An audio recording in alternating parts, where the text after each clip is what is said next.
श्री स्वामी समर्थ. कधी कधी ना आपल्याला वर्ष कुठल्या देवदर्शनाचा योग येत नाही आणि एकदा का देवांच्या मनात आलं की मग झालं. असंच आम्ही निघालो. उदगीर ते इस्मालपूरचा हा प्रवास आहे आणि इथं उदगीरला पोचल्यानंतर अगोदर मी इथं देवांसाठी इथं मी फुलं आणि फुलांच्या माळा घेतल्या आणि इथे मी इस्मालपूरला आता पोहोचलेली आहे. आणि इथल्या मूर्त्या तुम्ही पाहू शकता, त्या किती सुंदर आहेत.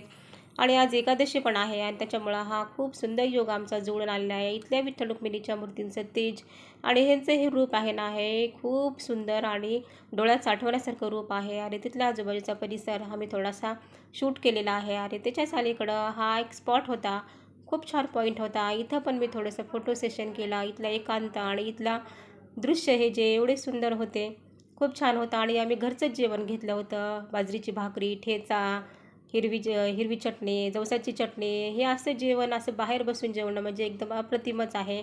आणि त्यानंतर हा परतीचा प्रवास. व्हिडिओला लाईक करा, शेअर करा आणि सबस्क्राईब करा. श्री स्वामी